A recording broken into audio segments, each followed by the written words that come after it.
तानम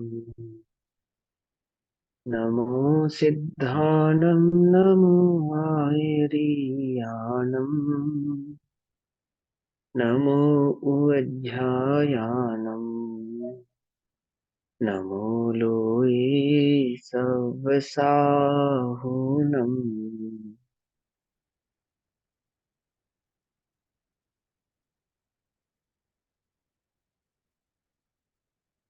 ओंकारं बिंदु संयुक्तम नित्यं ध्यायन्ति योगिनः कामदं मोक्षदं चैव ओंकाराय नमो नमः।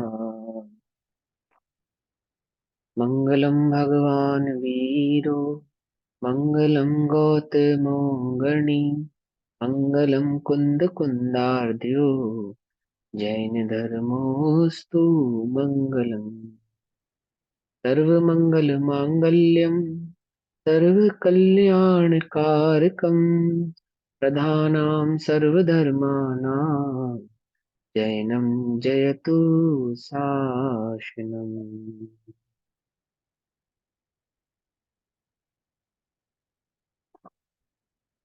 नमः समय साराय सानुभूत्या चकासते चित्स्वभावाय भावाय सर्वभावान्तरच्छिदे।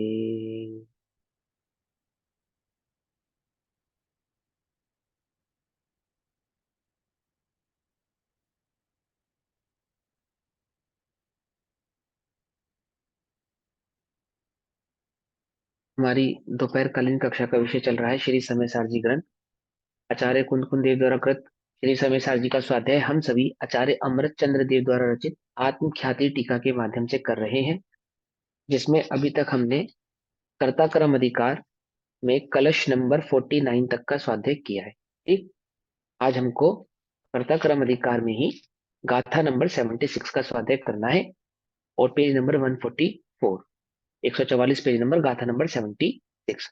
देखो, भैया, इस अभी सत्व तक का अर्थ क्या बताया था आपने? सतत्व, सत्व। तत्व उत्पाद व युक्त द्रव्य सत्तम, सत्ता हो, सत्व हो, स्वरूप हो, भाव हो, उसको सत्व कहते हैं। ठीक है। ठीक है। आपने देखो आयुर्वेद में पढ़ा होगा ना सत, जैसे अजवाइन का सत, नींबू का सत, ये पढ़ा नहीं आपने आयुर्वेद में? आप घर में इस्तेमाल होने वाली चीजें हम्म। होती हैं ये। तो क्या होता है वो सत? पीपरमेंट का सत क्या होता है ये सत? कैसे निकालते हैं उसको? नींबू की एक्सट्रैक्ट को करके जो किसी भी चीज को एक्सट्रैक्ट उसमें से करके, एक्सट्रैक्ट। हाँ एक्सट्रैक्ट करते हैं ना।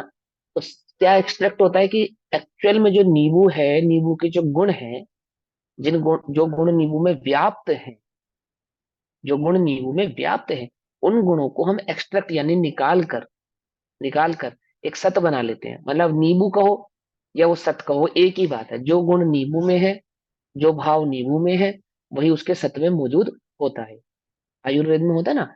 तो टोटल द्रव्य का सत निकाला, क्या सत निकल कर आया? उत्पाद व युक्त द्रव्य द्रोवी युक्तम सत्य, ये सत्य का टोटल एक्सट्रैक्ट निकल कर आया।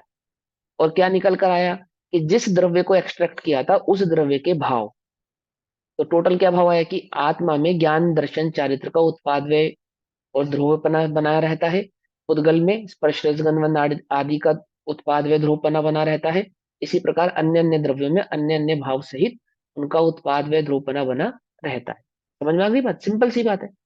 यानी कि वह वस्तु जो उसका जो भाव है, ऐसा टोटल उसका एग्जैक्ट निकाला तो क्या निकल कर आया कि ये निकल कर आया। ठीक, ऐसा। आप भी कुछ पूछने वाले थे? हाँ जी, आपने आप कल पूछो। संबंध बारे बताया था। जैसे हाँ घड़ा जी। है, व्यापक है, मिट्टी होगी व्याप्त। अगर हम्म। हम मिट्टी को व्यापक कर लेंगे तो फिर वो क्या व्यापक होएगा? फिर अगर हम मिट्टी को व्यापक बना लेंगे तो मिट्टी को व्यापक बना लोगे तो मिट्टी में उसकी जो गंध है मिट्टी की, मिट्टी अगर चिकनी है, काली मिट्टी है, भूरी मिट्टी है, उपजाऊ मिट्टी है, चिनाई की मिट्टी है, बेकार मिट्टी है, उसका जो भाव रहेगा। अब देखो क्या है ना, उदाहरण है ना, उदाहरण हाँ जी। जो दृष्टांत होता है वो दृष्टांत के लिए होता है, उदाहरण जो होता है वो वस्तु को समझने के लिए होता है। आप मिट्टी में उलझ गए। नहीं नहीं नहीं, मुझसे पूछा कि हर लेकिन चीज में ठीक है, व्यापक कर सकते हैं, व्यापक लेकिन संबंध। कोई बात नहीं, कोई बात नहीं। आपने जो पूछा उसका बस इतना सही भाव है कि मिट्टी का जो स्पर्श रस गंध गुण, जो उसका वर्ण होगा, उसका गुण होगा, उसका जो गंध होगी, बस वही हम्म। उसका प्राप्य समझो उसके अंदर, ठीक ठीक है है। ना। ठीक हाँ है। पूछो पूछो, गीता जी पूछिए, आप क्या पूछ रहे हैं। मैं ये पूछ रही थी, सत मतलब तो एग्जिस्टेंस नहीं लेंगे हम? सच मतलब थोड़ा तेज बोलिए। एग्जिस्टेंस। हाँ तो वही एक्सट्रैक्ट, एग्जिस्टेंस, ये सत्य सब ही तो एक ही बोला तो था बात मैंने, है। उत्पाद व एक ही द्रव्य युक्तम उत्पाद सत व से युक्त तदर्थ। सत्यम, सत, सत माने होना, क्या होना क्या है, द्रव्य में क्या सत है, कि द्रव्य का मात्र होना ही सत नहीं है, मात्र होना ही सत नहीं, उत्पाद व युक्त होना यह उसका सत है। तो द्रव्य कितने, 6 द्रव्य हो गए, तो 6 द्रव्य समान है क्या, कि नहीं समान नहीं है।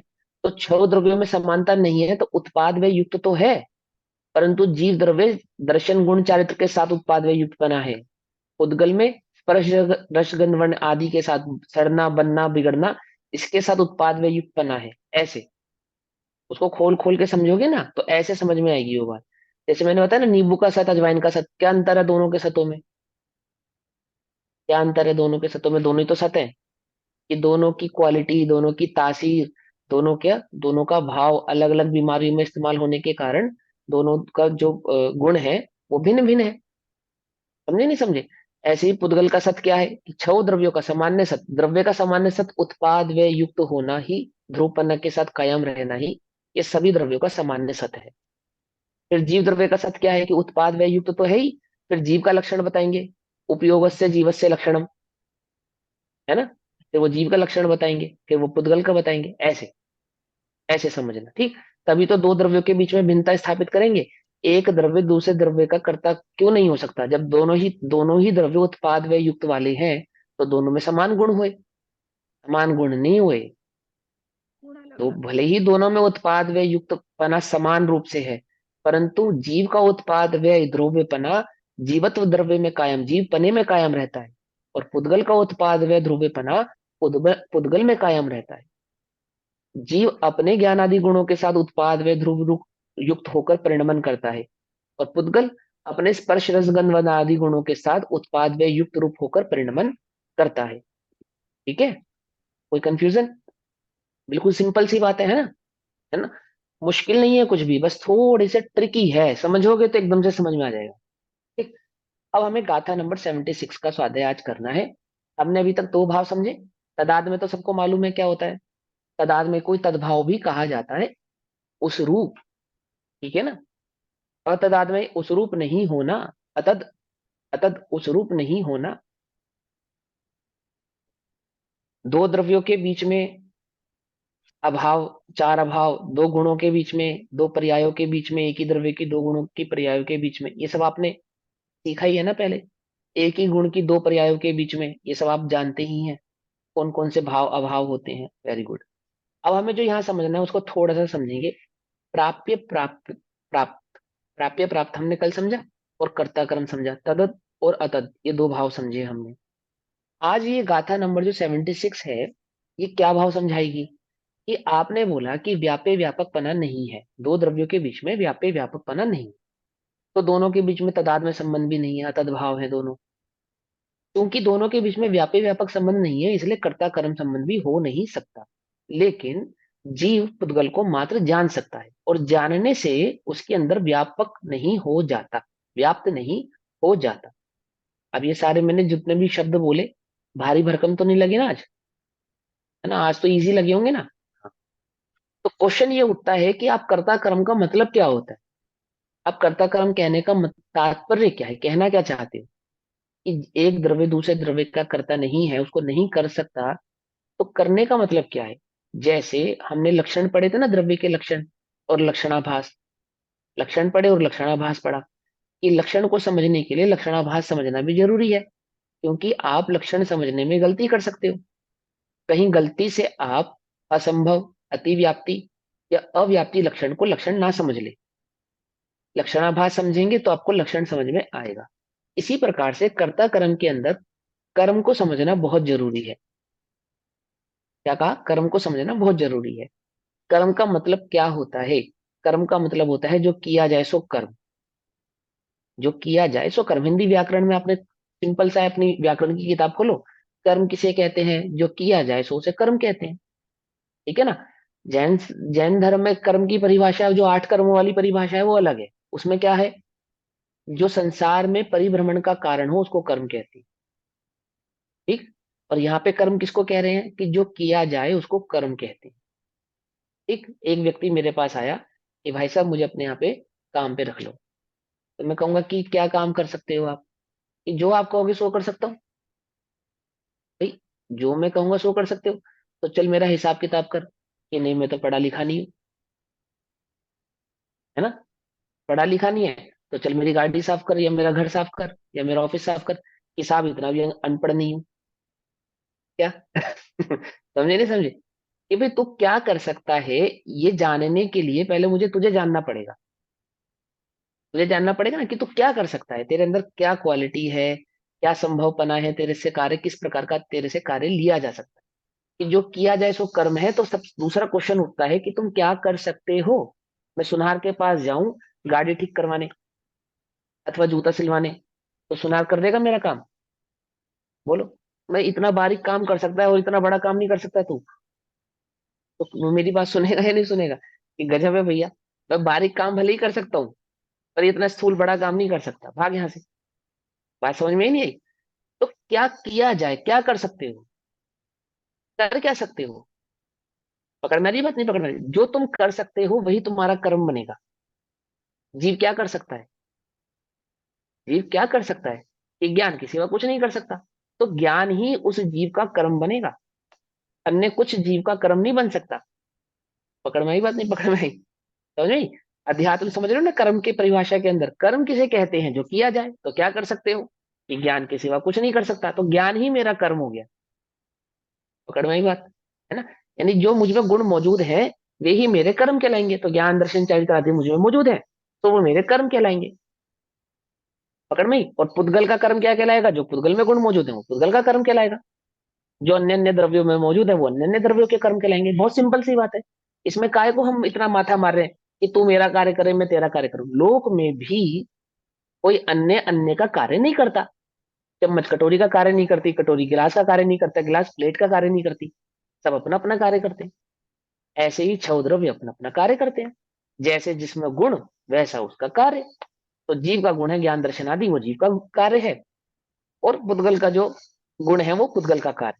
और अन्य अन्य द्रव्यों का जो गुण है वो अन्य अन्य द्रव्यों का कार्य। क्लियर? अब आगे बढ़ते हैं। ये जो कर्म है इसको 3 प्रकार से समझा जाता है। आप बोलो। इसका मतलब ये है कि हम हमेशा पुद्गल का ही कार्य करते आ रहे हैं, फिर तो अपना कार्य करा ही नहीं कभी। कर कर नहीं पा रहे, इस भूल में हो कि हम कर रहे हैं।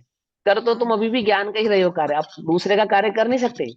पर दूसरे के कार्य में टांग अड़ाने की जो तुम कोशिश कर रहे हो ना, क्या उसके कारण संसार में भटक रहे हो। टांग अड़ाने को कहते हैं संसार का परिभ्रमण। क्या समझे? अब यहाँ पे वो वाली परिभाषा लगेगी, कौन सी परिभाषा, जो 8 कर्मों की परिभाषा है। संसार में परिभ्रमण के कारण को कर्म कहते हैं। इसको साधारण भाषा में कहें तो दूसरे के कार्य में टांग अड़ाने को कर्म कहते हैं। समझे? संसार में परिभ्रमण करना मतलब क्या, कि दूसरे के कार्य में टांग अड़ाना। बोले दूसरे के कार्य में टांग अड़ाना मतलब कि एक द्रव्य दूसरे द्रव्य के कार्य में जब टांग अड़ाने की चेष्टा करता है। अन्य कोई द्रव्य तो चेष्टा नहीं करता, ये जीव द्रव्य ही चेष्टा करता है। पुद्गल के, धर्म के, अधर्म के, आकाश के और काल के कार्यों में टांग अड़ाता है। उनके उनके द्वारा परिणमित कार्य को अपना अपना श्रेय लेना चाहता है, उनमें फेरफार करना चाहता है, उनको बदलना चाहता है। तो ये संसार में परिभ्रमण को प्राप्त होता है। पकड़ में ही बात, है ना। अब यहां समझेंगे कि जो कर्म है, इस कर्म को समझने के लिए 3 चीजें आपको समझनी पड़ेंगी। कि जो ये 3 चीजें कर सकता है तो वही उसी को कर्म कहते हैं, अन्य किसी को कर्म नहीं कहते। अभी हम कौन सा द्रव्य क्या कर्म करता है उसकी बात नहीं कर रहे, अभी हम सिर्फ कर्म की बात कर रहे हैं कि कर्म किसे कहते हैं, कि जो किया जाए। अब ये किया जाए का मतलब क्या है, किया जाए का मतलब क्या है, कि आत्मा ज्ञान का करता है, इसका मतलब क्या है। उद्गल उपउद्गल बनने और बिगड़ने का करता है, स्पर्श रस गंध मन का करता है, इसका मतलब क्या है। कि धर्म द्रव्य जीव और पुद्गल को गमन करने में सहायी होता है, इसका मतलब क्या है। तो इसका मतलब समझने के लिए हमें यह समझना पड़ेगा कि कर्म का मतलब क्या होता है, किया जाने का मतलब क्या होता है, किसे कहते हैं किया जाना। ये मैंने पेंसिल यहाँ से उठाई और यहाँ रख दी। बोलो ये पेंसिल यहाँ से उठा के किसने रखी? ये मैंने रखी, मैंने रखी। तो क्या इसे किया जाना कहेंगे? क्या इसे किया जाना कहेंगे? तो समझाते हैं कि देखो भाई, ये जो तुमने लोक में कार्य किया ना, ये बहुत मोटी बात है, तुम्हें अभी बात समझ में नहीं आई है। हम जिस लेवल पे बात कर रहे हैं, तुम्हें वो बात अभी समझ में नहीं, तुम अभी तक यही समझ रहे हो कि ये सामान यहाँ से उठा के यहाँ रख देने को कर्म कहते हैं। बोले इसे कर्म नहीं कहते, इसे कर्म नहीं कहते। तो किसे कर्म कहते हैं? कि बोले कर्म समझना पड़ेगा कि कर्म किसे कहा जाता है। तो वो बात यहाँ इस गाथा नंबर 76 में आपको समझाएंगे, और फिर आपको ये सिद्ध करेंगे कि कैसे जीव पर द्रव्य का कर्ता नहीं है, और उसके साथ उसका प्राप्य व्यापक संबंध, व्याप्य व्यापक संबंध नहीं है, एक दूसरे के साथ व्याप्य व्यापक संबंध उनमें सिद्ध नहीं होता। अगर मैं भूमिका समझ में आ गई ना, अब नए वर्ड्स अगर आपके सामने आएंगे तो कंफ्यूज नहीं होना, हम आपको उनको सरल करके समझेंगे। बहुत सिंपल सी बात है, कोई मुश्किल नहीं है। पहले गाथा पढ़ते हैं, फिर भाव पढ़ते हैं। गाथा नंबर 76। न विपरिणमदी न गिणहदी उपपज्यति न परदव्यपज्याये नानी जानन्तो वि उपोगलकम्मम अणेयविहम। क्या कहते हैं? न वि, ना ही, न वि, ना ही, नहीं। परिणमदी, परिणमित, ना ही परिणमित यानी कि परिणमन करता है। न गिणहदी, ना ही ग्रहण करता है। और न उपपज्यति, ना उत्पन्न भी नहीं करता। क्या कहा? परिणमित भी नहीं करता, ग्रहण भी नहीं करता, और उत्पन्न भी नहीं करता।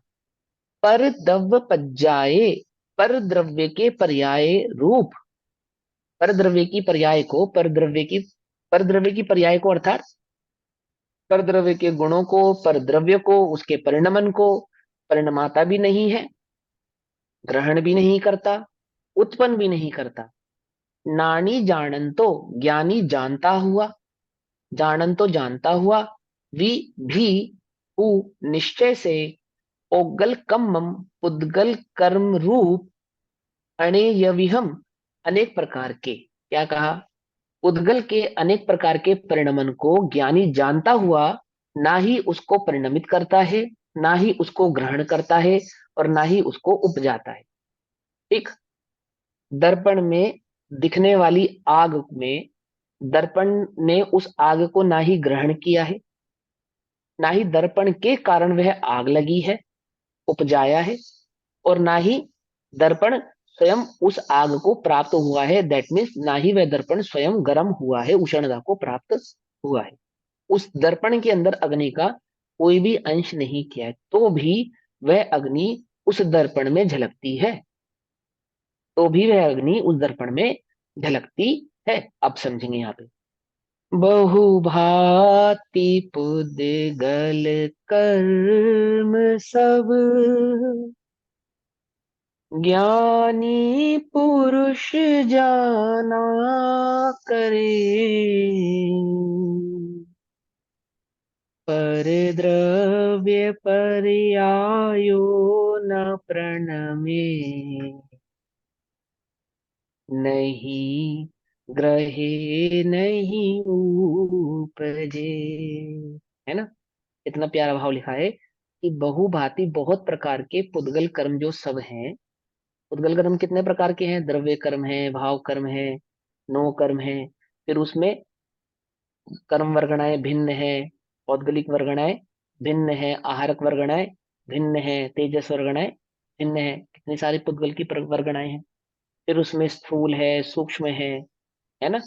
ऐसे बहुत सारा उसके अंदर भाव है।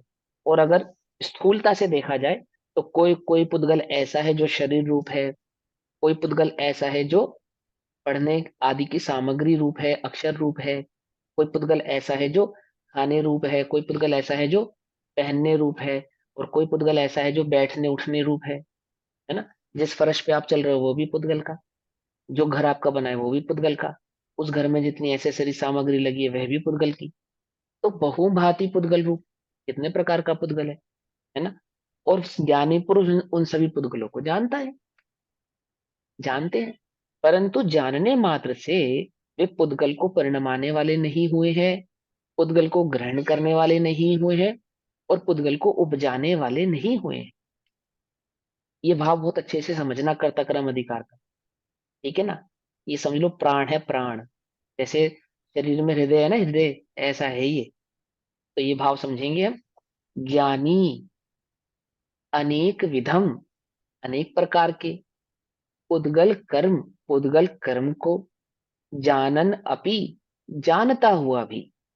ज्ञानी अनेक प्रकार के पुद्गल कर्म को, पुद्गल कर्म को मतलब पुद्गल के परिणमन को, किया जाए सो कर्म, जो पुद्गल कर रहा है, क्या कर रहा है, पुद्गल का परिणमन है ना, तो पुद्गल के परिणमन को जानता हुआ भी, खलु अर्थात निश्चय से, निश्चय से, पर द्रव्य पर्याय, पर द्रव्य की पर्यायों में, पर्याय में न अपि परिणमित, परिणमित नहीं होता, न ग्रहति उसे ग्रहण नहीं करता, और न उत्पद्यते उसे उस रूप उत्पन्न नहीं होता। ज्ञानी पुद्गल रूप परिणमित नहीं होता, पुद्गल को ग्रहण नहीं करता, और पुद्गल के अनुसार पुद्गल रूप उत्पन्न नहीं होता, उस रूप परिणमित नहीं होता, ठीक है ना, उत्पन्न नहीं होता, उस रूप उत्पन्न नहीं होता। टीका पढ़ेंगे, सभी के सामने होगी टीका। देखो यहाँ पे 3 शब्द लिखे, प्राप्य, विकार्य और निर्वर्त्य, ऐसा व्याप्य लक्षण वाला पुद्गल के परिणाम स्वरूप कर्म। यहां तक पढ़ा, आया कुछ समझ में? नहीं समझ में आया, कोई बात नहीं, अब पढ़ के बैठते तो समझ में आता। ये जो प्राप्य विकार्य, ये इसका अर्थ ये यही वाला है, परिणमन और ग्रहण और उत्पन्न। हाँ यही तो है, ये यही लिखा है ना। हाँ, समझाएंगे। देखो देखो, सबसे पहले आपको एक बात समझाते हैं। पहले हम एक लाइन पढ़ेंगे जहां तक फुल स्टॉप या कॉमा है, और उसके बाद मैं आपको ये तीनों शब्दों का मतलब, उसका भाव समझाऊं, ठीक। पहले पढ़ते हैं, प्राप्य, विकार्य और निर्वृत्य, ऐसा व्याप्य लक्षण वाला पुद्गल के परिणाम स्वरूप कर्म। कर्म कैसा है, जो ये 3 प्रकार से पुद्गल में व्याप्त हुआ है। क्या कह रहे हैं, पुद्गल का परिणमन कैसा है, पुद्गल स्वरूप कर्म, पुद्गल स्वरूप कर्म मतलब पुद्गल का परिणमन। पुद्गल का परिणमन कैसा है, जो ये 3 शब्द आपको समझ में नहीं आए ना, इन 3 प्रकार से पुद्गल में व्याप्त हुआ है। व्याप्य लक्षण वाला पुद्गल के परिणाम स्वरूप कर्म। पकड़ में आई बात? अब कर्ता का कार्य, यानी कि वो जो पुद्गल है उसका कर्म, यानी उसका परिणमन, यानी उसका कार्य, जो जो किया जावे सो कर्म, तो जिसके द्वारा किया जावे उसका कर्म। शक्कर क्या करती है, मीठा करती है, तो मीठा किसने किया, शक्कर ने किया, तो शक्कर हो गई कर्ता और मिठास हो गई कर्म। पकड़ में बात? अग्नि क्या करती है कि उष्णता देती है, तो उष्णता हो गया कर्म और अग्नि हो गई कर्ता। तो पुद्गल का जो परिणमन है, उस परिणमन का कर्ता कौन, कि पुद्गल। पुद्गल के परिणमन का कर्ता कौन, कि पुद्गल। तो क्या कहते हैं कि पुद्गल के परिणाम स्वरूप कर्म, यानी कार्य का कर्ता, कर्ता का कार्य, उसमें पुद्गल द्रव्य स्वयं अंतर्व्यापक होकर, पुद्गल के परिणमन में पुद्गल ही अंतर्व्यापक रूप से प्राप्त है, अंतर्व्यापक हुआ है। अब ये अंतर्व्यापक का मतलब क्या होता है, अंतर्व्यापक का मतलब क्या होता है, तो ये अंतर्व्यापक का मतलब समझने के लिए हम 3 चीजें ऊपर की अब समझेंगे। कि देखो, सबसे पहला शब्द है प्राप्य। प्राप्य का मतलब होता है प्राप्त करना।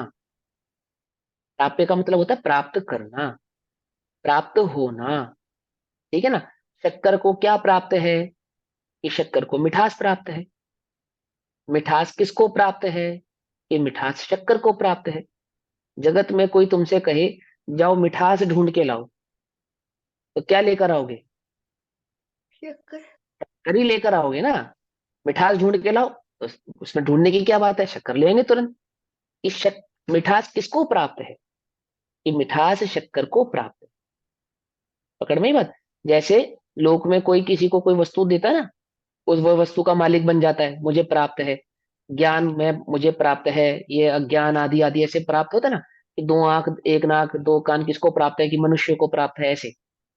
मैंने बात समझ रहे हो ना, कि मनुष्य को मनुष्यपना प्राप्त है। दूध लाने के लिए कहाँ जाएंगे, कि जो जानवर दूध देता हो, ऐसा गाय भैंस आदि, उनसे हम दूध को प्राप्त करेंगे।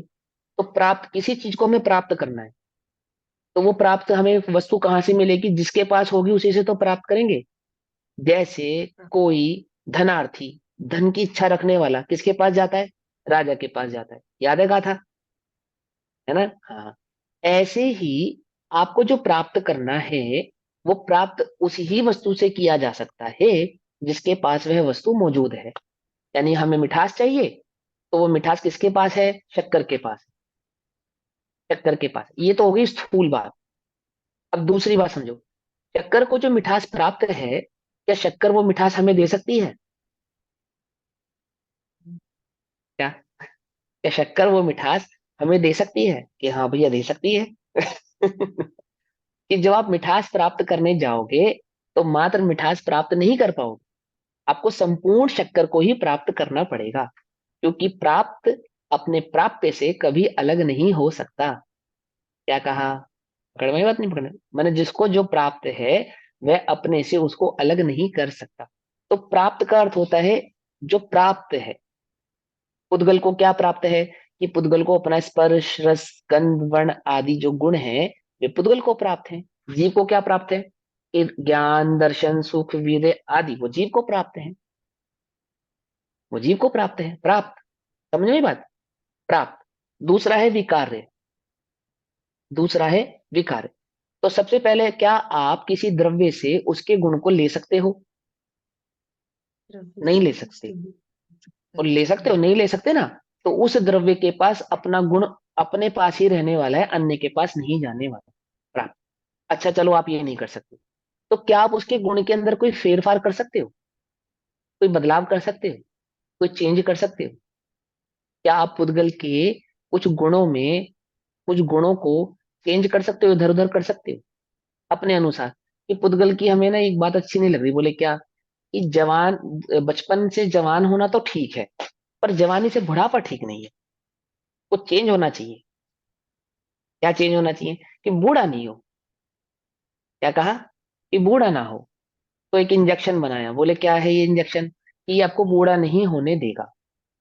बोले बूढ़ा नहीं होने देगा, बोले हाँ। बोले कैसे, बोले ये 40 साल की उम्र में आप लगवा लो, तो बस मर जाओ, खत्म। 40 साल तक जीवित रहोगे इस इंजेक्शन को लगाने के बाद, फिर क्या होगा, या बूढ़े नहीं होगे। क्या कहा भाई, 40 साल के बाद 40 साल तक जीवित रहोगे, फिर मर जाओगे, तो बूढ़े नहीं हुए ना। क्या कहा, कुछ बात समझ में नहीं। माने अल्टीमेटली क्या है, कि आप उसमें क्या नहीं कर सकते, परिवर्तन नहीं कर सकते, परिवर्तन नहीं कर सकते। तो पहली बात क्या है, कि प्राप्त नहीं कर सकते, और दूसरी बात, आप उसमें किसी प्रकार का परिवर्तन नहीं कर सकते। विकार्य अर्थात उसके कार्य में, उसके परिणमन में कोई छेड़छाड़ नहीं कर सकते। जिस जिस द्रव्य के पास जो गुण है, वो उसी के पास रहने वाले हैं, एक बात। और उनके गुणों में आप किसी प्रकार का छेड़छाड़ नहीं कर सकते, अपने अनुसार उनको परिणमन नहीं करा सकते, अपने अनुसार उसमें किसी प्रकार का कोई बदलाव नहीं कर सकते, अपने अनुसार उसको आगे पीछे नहीं कर सकते। ठीक। तीसरी बात, निवृत्य। चलो भैया, जो द्रव्य है उसको हम प्राप्त नहीं कर सकते, और उस द्रव्य के पास जो गुण है उनको हम ले नहीं सकते, तो मौजूदा गुणों में कोई परिवर्तन नहीं कर सकते। तो एक काम करते हैं, हम उसमें नए गुण उत्पन्न कर देते हैं। हम क्या करते हैं, उसमें नए गुण उत्पन्न कर देते हैं। तो क्या हम किसी द्रव्य में नए गुण उत्पन्न कर सकते हैं, हैं? कि हाँ भैया कर सकते हैं, होता है ना, खेतों में होती ना ब्रीडिंग, सेब और आम बना के कोई नया फल उत्पन्न कर देते हैं, और कोई दो क्रॉस ब्रीडिंग करके कोई तीसरा जानवर पैदा कर देते हैं, कर तो सकते हैं हम। ऐसी बात कर रहे हो, आंखों में धूल झोंक रहे हो, कि अभी तुम्हें बात समझ में नहीं आई, है ना। वहां क्या कह रहे हैं, कि किसका किया जा सकता है, जिसमें परिणमन होने की क्षमता हो उसका तो कर सकते हो, जिसमें परिणमित होने की क्षमता हो। अर्थात एक फल और दूसरे फल की क्रॉस ब्रीडिंग, कौन से दो फलों की क्रॉस ब्रीडिंग करके तीसरा नया फल उत्पन्न किया जा सकता है, कि जिन दो फलों में एक दूसरे के साथ क्रॉस होने की क्षमता हो, उनके साथ तो कर सकते हो। लेकिन जिन दो फलों में क्रॉस होने की क्षमता नहीं होती, उनके साथ आप उस कार्य को कर भी नहीं सकते। इससे यह समझ में आया कि कुछ नया भी अगर आप करना चाहो, जिसको आप नया कह रहे हो जगत में, कुछ नया भी यदि आप करना चाहो जिसको आप नया कह रहे हो जगत में, वह तभी संभव है जब उसमें उस रूप परिणमन होने की क्षमता पहले से मौजूद हो। क्या कहा? यदि उसमें उस रूप परिणमित होने की क्षमता पहले से मौजूद नहीं है तो आप उसमें किसी प्रकार का कुछ नया भी उत्पन्न नहीं कर सकते। तीन बातें समझ में आई। आप किसी द्रव्य के गुणों को अपने पास ले नहीं सकते, आप उसके मौजूदा गुणों में किसी प्रकार का छेड़छाड़ नहीं कर सकते, और आप उस द्रव्य में कुछ नया भी उत्पन्न नहीं कर सकते। मैंने आपको स्थूलता से और सूक्ष्मता से दोनों भावों से इस बात को समझाया। तो तीन चीजें होती हैं। कर्म, किसी भी चीज का कर्ता बनने के लिए, किसी भी चीज का कर्ता बनने के लिए आप तीन चीजें करने के अधिकारी होने चाहिए। बोले कौन कौन से तीन चीजों के अधिकारी? या तो आप उसके गुणों को ग्रहण कर सको, प्राप्त कर सको, या तो उसके मौजूदा गुणों में किसी प्रकार का कोई परिवर्तन कर सको, और या उसके अंदर कुछ नया उत्पन्न कर सको। तो जब आप उसके अंदर कुछ नया उत्पन्न नहीं कर सकते, जब आप उसमें कोई छेड़छाड़ नहीं कर सकते, और जब आप उसके गुणों को अपने पास ग्रहण नहीं कर सकते, तो आप उसके कर्ता कैसे हो सकते हो? आप हमें ये समझा। कुछ बात समझ में आई नहीं आई? पकड़ में आई बात? नहीं पकड़ में? कि किसी भी वस्तु, किसी भी द्रव्य का कर्ता बनने के लिए ये तीन चीजें होनी चाहिए। ये तीन प्रकार के कर्म आप कर सकते हो क्या? कि बोले हम नहीं कर सकते, नहीं कर सकते। तो होता क्या है कि प्रत्येक द्रव्य के पास जो गुण व्याप्त हैं, अपने गुण वो उतने ही रहते हैं, अपने पास ही रहते हैं, अन्य के पास नहीं जाते। दूसरा, उनमें जो परिणमन होना होता है वो अपने अपने गुणों के आधार से ही परिणमन होता है, किसी अन्य के आधार से नहीं होता, है ना। और तीसरी बात कि ऐसा भी नहीं है कि उसमें कुछ नया नया उत्पन्न हो जावे और पुराना पुराना विलय को प्राप्त हो जावे। वो वस्तु जैसी है अनादि से आज तक और अनंत काल तक ऐसी की ऐसी ही रहने वाली है। जैसे मिट्टी, मिट्टी बोले क्या है वो? कि वो आदि से अंत तक मिट्टी ही रहने वाली है। आप उसके अंदर कुछ परिवर्तन करने जाओगे, यानी मिट्टी से आपने परिवर्तन करके घड़ा बनाया, तो घड़ा क्या है कि सिवाय मिट्टी के और कुछ नहीं है, मिट्टी ही है। पकड़ में ही बात? नहीं पकड़ में ही? अरे यार, ठीक है ना, मिट्टी ही है, मिट्टी ही है, अन्य कुछ नहीं है। पकड़ में? अब देखो, अब इतनी बात समझ में आ गई ना। अब यहाँ इस भाव को समझेंगे। क्या कहते हैं? प्राप्य यानी प्राप्त करना, विकार यानी परिवर्तन करना, और निवृत्ति यानी कि नया उत्पन्न करना। ऐसा, यदि ऐसा कुछ हो भी सकता है तो उसी ही द्रव्य में, मौजूदा द्रव्य में ही हो सकता है जिस द्रव्य के पास अपने स्वयं के जो गुण मौजूद हैं वो। अब वहां पे विकार मतलब नया उत्पन्न करना, और वो परिवर्तन होना या नवीन उत्पन्न होना, वो भाव क्या है वो भी मैं समझाऊंगा। पहले यहां समझिए। ऐसा व्याप्य लक्षण वाला पुद्गल के परिणाम स्वरूप कर्म, कर्ता का कार्य, यानी पुद्गल अपने आप को परिणमित कर सकता है, अपने गुणों के अनुसार परिणमित कर सकता है, और उसमें जो भी परिणमन होगा नया पुराने के आधार से, वो उसमें स्वयं ही होने वाला है, स्वयं के आधार से ही होने वाला है, अन्य किसी के आधार से होने वाला नहीं है। उसमें उद्गल द्रव्य स्वयं अंतर्व्यापक होकर, उद्गल अपने कार्य में स्वयं अंतर्व्यापक रहता है। अंतर्व्यापक रहता है मतलब अपना परिणमन अपने में ही रहता है, उसके गुण अपने में ही रहते हैं, उसका परिणमन अपने में ही रहता है, और उसका उत्पाद व्ययपना अपने में ही रहता है। उसका उत्पाद व्यय, उद्गल का उत्पाद व्यय जीव के आधार से नहीं होता, उद्गल का परिणमन जीव के आधार से नहीं होता, और पुद्गल के जो गुण है वो जीव के कारण अस्तित्व में नहीं है। आदि मध्य अंत में व्याप्त होकर उसे ग्रहण करता हुआ, आदि मध्य अंत में व्याप्त होकर, दैट मीन्स कि पुद्गल को जहां से भी आप देखोगे, अंदर से देखो, बाहर से देखो, मध्य से देखो, सूक्ष्मता से देखो, स्थूलता से देखो, आप किसी भी प्रकार से उसके प्राप्य विकार और निवृत्ति में प्रवेश नहीं कर पाओगे। उसका ये यहाँ प्राप्त पे उसने विकार का अर्थ क्या है? यहाँ इसका पे अर्थ उसने का अर्थ क्या है? उसने का यहाँ पे पुद्गल के परिणाम है उसने का अर्थ, सेकंड लाइन में। सेकंड लाइन में क्या लिखा है? उसने लिखा है ना, उसने पुद्गल द्रव्य स्वयं, तो हाँ उसने का अर्थ यहाँ उसमें, पे पुद्गल के उसमें, भाव, हाँ पुद्गल में, पुद्गल में, उसमें, नहीं उसमें अर्थ में, नहीं, यानी पुद्गल पुद्गल की के बात चल रही परिणाम, है। हाँ नहीं पुद्गल की बात पुद्गल चल की रही है। बात चल रही है, पुद्गल के जो हाँ पर्याय है उनकी बात चल रही है। हाँ, मैंने पुद्गल के परिणमन की बात चल रही है, पुद्गल द्रव्य और उसका परिणमन। जो पुद्गल द्रव्य है उसका परिणमन कैसे होता है कि अपने गुणों के आधार से होता है, अपने गुणों की पर्यायों के आधार से होता है, और अपने गुणों की पर्यायों का ही उसमें उत्पाद व्यय होता है। अन्य किसी द्रव्य का ना उसमें उत्पाद व्यय होता है, अन्य न द्रव्य के किसी को वो भाव को ग्रहण करता है। ठीक, आदि मध्य अंत में व्याप्त होकर उसे ग्रहण करता हुआ उस रूप परिणमन करता हुआ उस रूप उत्पन्न हुआ। पुद्गल का परिणमन कैसा हुआ कि पुद्गल के प्रत्येक परिणमन में पुद्गल पुद्गल ही रहा। ऐसा कोई परिणमन नहीं हुआ कि पुद्गल परिणमित होकर जीव हो गया हो, पुद्गल परिणमित होकर आकाश आदि द्रव्य रूप हो गया हो, अथवा पुद्गल द्रव्य परिणमित होकर अन्य कुछ हो गया। पुद्गल के जितने भी परिणमन हुए वो पौद्गलिक स्वरूप में ही रहे, अन्य किसी द्रव्य के स्वरूप में वे परिवर्तित नहीं हो पाए। मिट्टी से घड़ा बना तो मिट्टी ही रही, घड़े की सुराही बनाई तो भी मिट्टी ही रही, है ना। और वह घड़ा इस्तेमाल करने के बाद फूट गया तो भी मिट्टी ही रहा, और फिर मिट्टी में मिल गया तो मिट्टी ही रहा।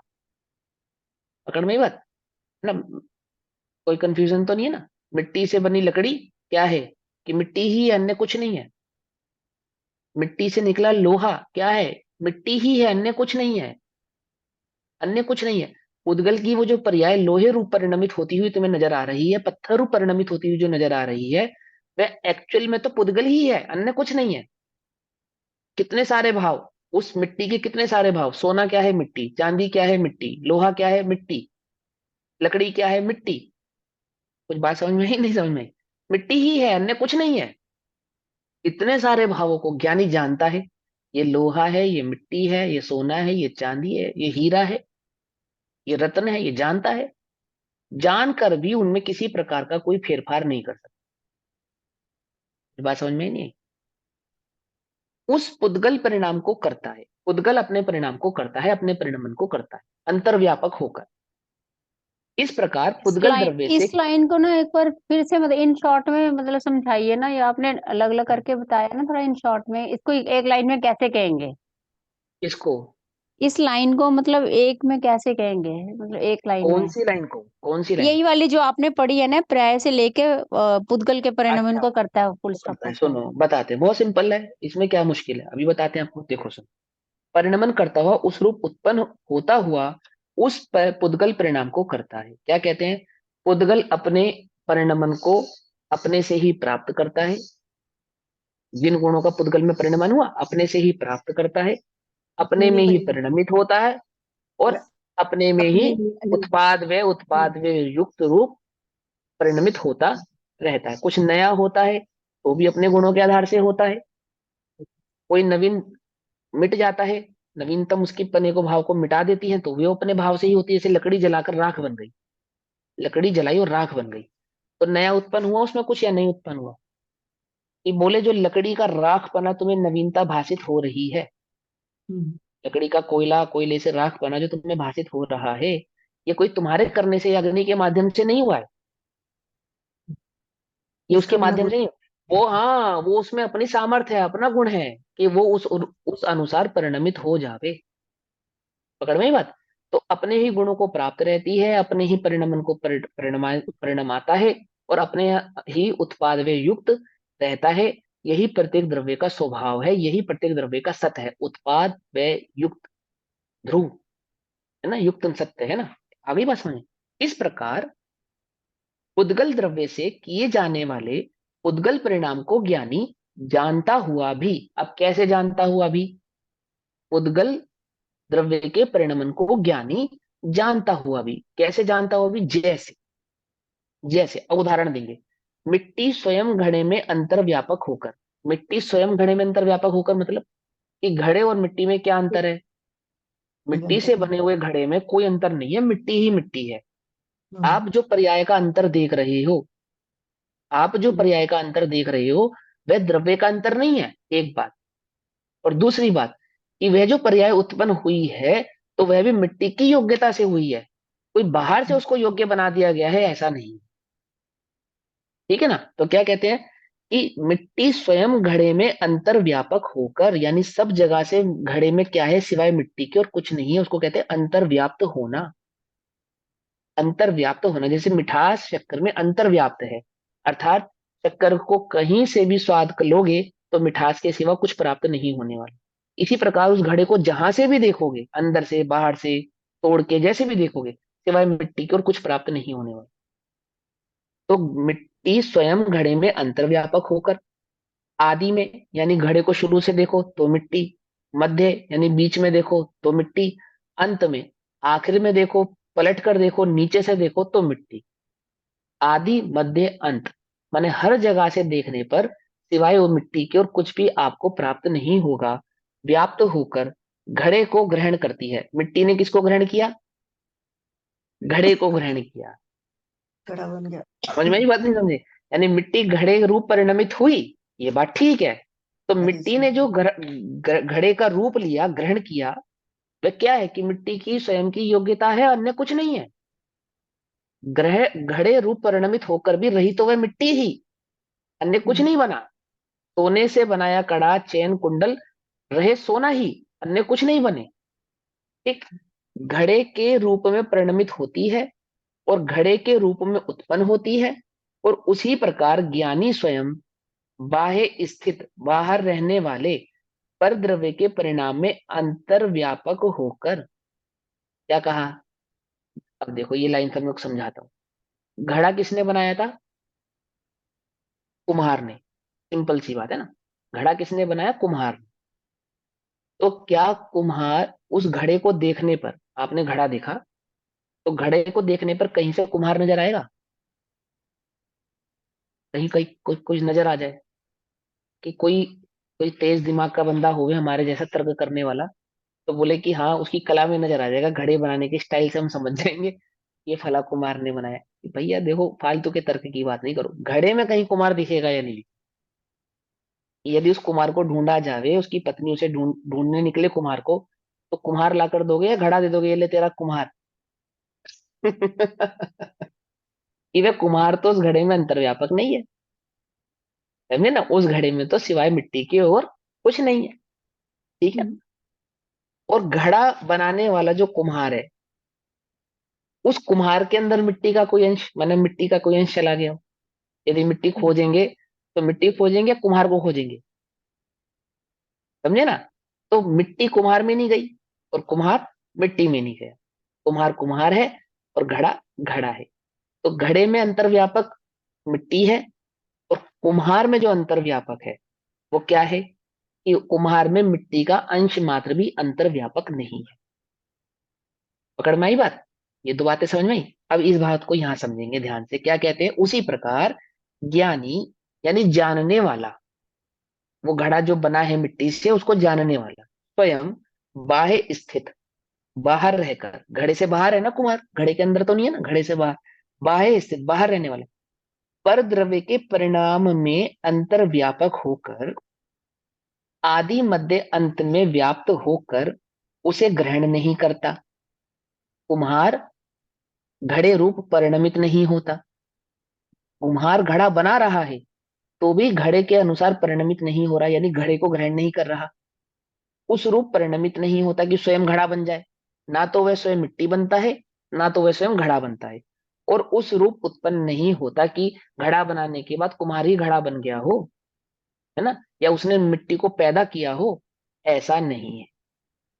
मिट्टी कहाँ मिलेगी? जहां उत्पन्न होती है वहीं प्राप्त हो। मिट्टी घड़ा क्या है? कौन सी मिट्टी घड़ा बनेगी? कि जिस मिट्टी में घड़ा बनने की योग्यता है वही मिट्टी घड़ा बनेगी। और घड़े में कुम्हार का क्या रह जाएगा? कि घड़े में कुम्हार का कुछ भी नहीं रह जाएगा, मात्र मिट्टी ही रहने वाली। पकड़ में बात? यानी जो वस्तु बाहर है वो बाहर ही रहने वाली है, और जो वह घड़ा जिस बात वस्तु से निर्मित हुआ है वह घड़ा वही वस्तु रहने वाला है। वे दोनों एक दूसरे में अंतर्व्यापक होने वाले नहीं है। एक उस रूप उत्पन्न नहीं होता। इसलिए इसलिए यद्यपि ज्ञानी पुद्गल कर्म को जानता है, ये बात सही है कि भगवान है केवल ज्ञान में, लोकालोक झलक रहे हैं। हमारे छद्मस्त ज्ञान में जो जो वस्तुएं बाहर है वो झलक रही है। ठीक है ना? झलक रहा है। ज्ञानी यानी जानने वाला। अब ज्ञानी के दो अर्थ समझो। एक जिसने आत्मा का अनुभव किया है वो ज्ञानी, और एक जो ज्ञान गुण का धारी है वो ज्ञानी। तो दोनों ही सूरतों में हम ज्ञानी तो सिद्ध होने वाले हैं। क्या? ये ज्ञान गुण के धारी है तो ज्ञानी, सीधी सी बात। तो कहते हैं यद्यपि ज्ञानी पुद्गल कर्म को जानता है, पुद्गल कर्म को जानता है, दैट मीन्स पुद्गल के परिणमन को जानता है, तथापि वह पुद्गल को प्राप्त नहीं होता। प्राप्य, पुद्गल में किसी प्रकार का कोई विकार उत्पन्न नहीं करता, विकार्य, और पुद्गल में कुछ नवीन उत्पन्न नहीं करता, निवृत्त, ऐसा जो व्याप्य लक्षण वाला पर द्रव्य परिणाम स्वरूप कर्म है, उसे न करने वाले ज्ञानी को पुद्गल के साथ कर्ता कर्म भाव नहीं है। पुद्गल का कर्ता ज्ञानी यानी जीव कैसे हो सकता है? क्या उसने पुद्गल को नया उत्पन्न किया है कि नहीं किया? क्या उसने पुद्गल में के गुणों में कोई छेड़छाड़ किया है कि नहीं किया? और क्या वह पुद्गल के गुणों को प्राप्त हुआ है कि नहीं हुआ? तो किसी भी प्रकार से ज्ञानी पुद्गल का आत्मा पुद्गल का कर्ता नहीं सिद्ध होता, क्योंकि वह उसमें व्याप्त नहीं हुआ, तो वह उसका कर्ता कर्म कैसे हो सकता है? पकड़ में ही बात। जब दोनों के बीच में व्याप्य व्याप्य लक्षण सिद्ध नहीं हो सकता, तो इन दोनों के बीच में कर्ता कर्म संबंध भी सिद्ध होने वाला नहीं है। किसी भी द्रव्य का कर्ता बनने का मतलब क्या है? कि उसमें व्याप्त होना। व्याप्त होना मतलब क्या? या तो उसके गुणों को प्राप्त कर लेना, या तो उसके गुणों में किसी प्रकार का छेड़छाड़ कर देना, या उसमें कुछ नया उत्पन्न कर देना, जो किसी भी सूरत में एक द्रव्य दूसरे द्रव्य में नहीं कर सकता। इससे यह सिद्ध होता है कि एक द्रव्य दूसरे द्रव्य का अर्थात ज्ञान, आत्मा, चैतन्य, पुद्गल का न कर्ता कर्म है, न उनमें व्याप्य व्यापक लक्षण है। भावार्थ। इतनी बात समझ में आ गई? हाँ। ये जो तीनों आपने बताया, ये प्राप्य, विकार्य, निर्वर्त हाँ निर्वर्त है, हाँ हाँ ये हाँ। तीनों है, ये हर द्रव्य में पाए जाएंगे अपने अपने। प्रत्येक द्रव्य में वो तो शैली है ना, उसके परिणमन की शैली है वो। यहाँ पे सिर्फ पुद्गल का ही एग्जाम्पल दिया चाहिए, जीव के एग्जाम्पल से भी क्योंकि तो समझा सकते क्योंकि हाँ, तो जीव के एग्जाम्पल से भी समझाएंगे। वो ज्ञानी है, जानने का, जानने वाले गुण का जो परिणमन है वो कौन कर रहा है? ज्ञानी वो कर तो रहा ज्ञानी कर रहा है ना। है। हमें तो तुम्हें जानने वाला सिद्ध करना है बस, हमें तुम्हें थोड़ी ना करने वाला सिद्ध करना है। तो हम जानने वाले के आधार से सिद्ध करेंगे, करने वाले तो तुम अपने आप को मान ही बैठे हो। हमने भी वही सिद्ध कर दिया, तो फिर क्या दम। हमें तो ये सिद्ध करना है कि तुम अपने को करने वाला मान कर बैठे हो, और करने वाले तुम नहीं हो। नहीं। तुम तो मात्र जानने वाले हो। ठीक। अब भावार्थ। भावार्थ मुझे थोड़ा सा काम है, वो हम कल पढ़ेंगे। ठीक। तब तक के लिए सभी को जय जिनेन्द्र। ओम नमः सिद्धेभ्यः। निज निधि निज में बताई, यह अनंत उपकार है, उसके लिए जिन वाणी माँ को वंदना शत बार है।